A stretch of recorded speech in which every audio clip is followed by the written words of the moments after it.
Brazil. Okay, folks, we begin today a new letter, the 17th letter. In this letter, the Alter Rebbe is showing what kind of power we have of our destiny. How much do we have power? How much control do we have? Now, of course, we know that we have control over our garments of self-expression, which are thought, speech, and action of the soul.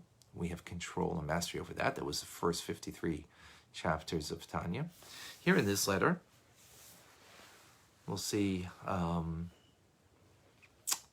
what we can accomplish beyond the self-mastery of self. So, it is well known, based on the teachings of the Zohar, that compassion from on high, that it should filter down here, has to be aroused through our compassion down here. Right? Our acts of loving kindness elicits the divine light from above. Now, very important that when we speak about eliciting the heavenly compassion, what we mean is that we're eliciting the divine light of God Almighty that animates, gives life, gives existence, and gives the quality of life down here. So that's very important.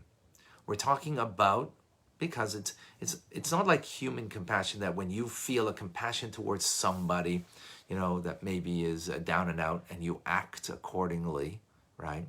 So, and you help out in some manner, right? Whether the person is ignorant, and you have compassion for their ignorance, and you teach them some Tanya, right? Or whatever, you help them out, whatever it is. So you're giving something to them. But here we're talking about, since everything is only from God, He is giving vitality that creates us something from nothing at all times, gives us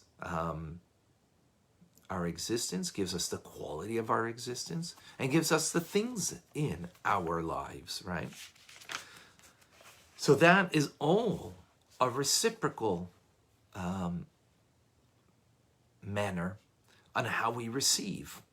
So we have the control of that destiny, of the light of God that will come from above.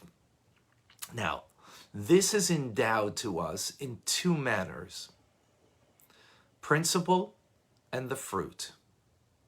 The fruit of the tree is, of course, wonderful, but it's not the principle of the tree.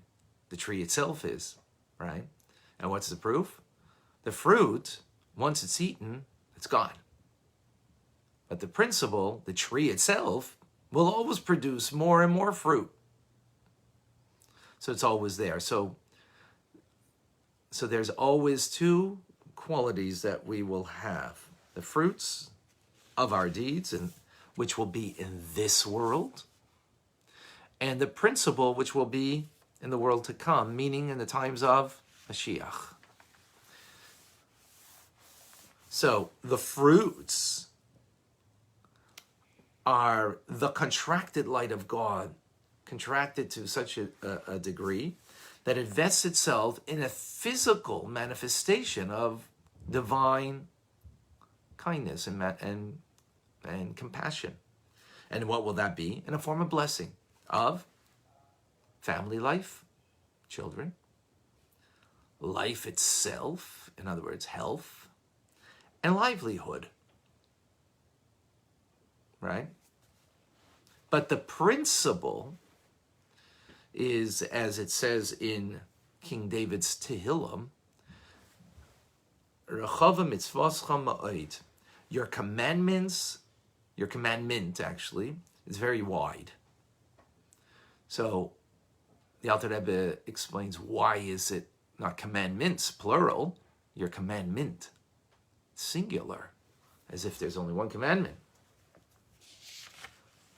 God only has one commandment. He has 613 commandments. So why is it in singular? And furthermore, what does it mean that it's wide? Your commandment is very wide. Say it's very, lofty. Say it's very great. Wide? What does that mean? So this alludes to the fact that God has one commandment that's his. Now, of course, he has a desire that we had, and he has many other commandments, but this is to bring out a point. And the point is that one commandment is, what does God always do? He's always having compassion and acts of loving kindness towards us. Because who do you have compassion to? To someone who doesn't have. Well, ultimately we have nothing. And we are nothing. Even more so. What does that mean? Well, because whatever my existence is totally dependent on God. So in a sense, I have nothing and am nothing. So God is constantly, as an act of loving kindness and compassion, giving us life and giving us everything in our life. So what is the one thing that God is, so to speak, consistently doing? Acts of loving kindness towards us. Every breath, every time we see, every time we hear, every time we come and join Tanya, and everything during our day, if we think about it. What an act of loving kindness that consistently God is doing. So in that respect, it is his one thing, right? Now, that we arouse that act of loving kindness is through us doing that act of loving kindness down here. And there will be two effects of that. One will be, well, as we just mentioned, the fruit that will bear fruit of family life, children, or family life in general, right? Health and wealth, meaning livelihood. Just parenthetically, it's interesting that the Alter Rebbe says, first comes family life, children, and then comes health. Why? Health, ultimately, even though people feel that it's an end in itself, because as long as I have health, and this pandemic has definitely brought that point out, but ultimately it's not. You don't have health for just so I can be healthy and feel good. We have health in order that we could do good. The ultimate purpose is do good. The ultimate doing good is in family life. That's the nucleus. And of course, then from there on or beyond that. So do good is, and therefore, family life is where we can first and foremost have the responsibility to do good. So it comes first, even for your own, because again, that health is only a means, ultimately. Just that itself is a very phenomenal idea. In any case, so what do we have over here? We have that in this world, we get the fruit, which the fruit means a contraction, a limitation of that divine light. We also bear fruit in the sense that when our soul leaves this world and goes to Gan Eden, to the Garden of Eden, it will also bear the fruit, because we will have pleasure from the fruit. And what's that pleasure? It will be a pleasure of what we learn here in Tanya, what we learn of Torah, and the mitzvahs that we do. We will have an experience of it there that we don't have here.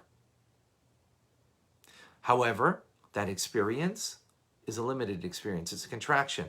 It's the way God fills the world, and therefore there's a limitation to that experience. When will that be totally in an undiminished form? Will that become revealed? Times of Mashiach. Times of Mashiach, the light will then be an experience of not the way God fills the world and therefore fills it in a contracted form, because he fills a stone and gives it existence and animation in its unique manner. Animal differently, human differently, and even in the human, the eye versus the ear, right? It's all animated by God Almighty, each one in its unique fashion, in a limited, contracted manner.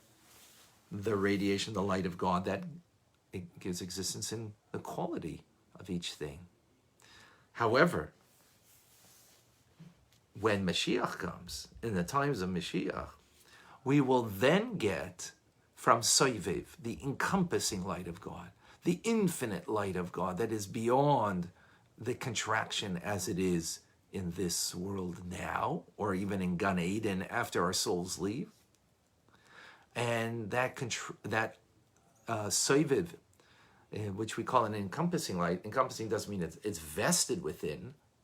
Now we can't experience it, but in times of Mashiach we will. And the mitzvah that we do now, we will have the experience then.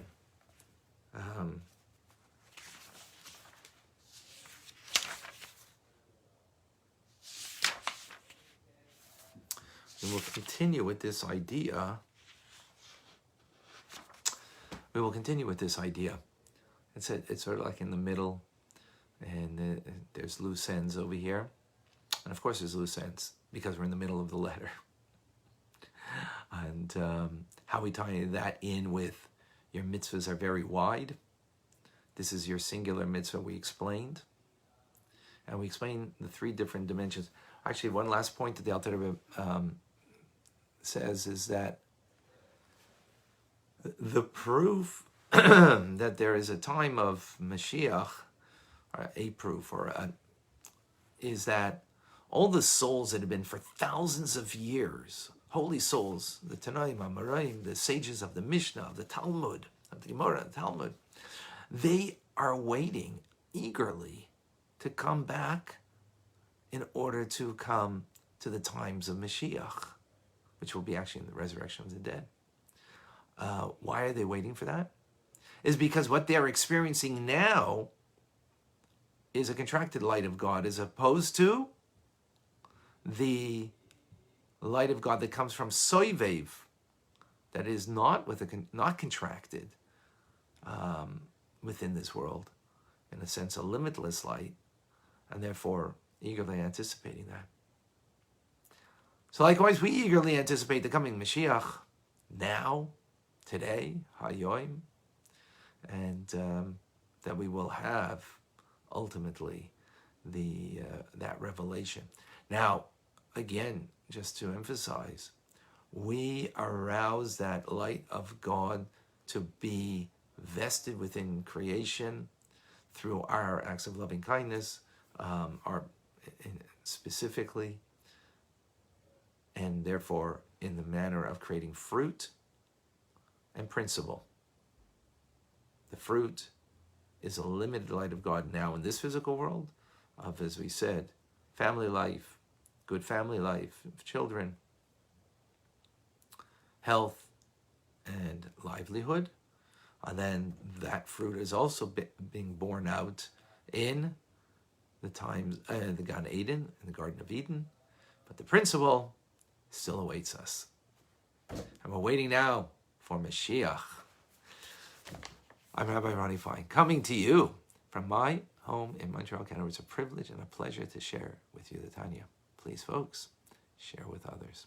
Have a wonderful, good day, a good Tvach, a Shavua Tov, a good week.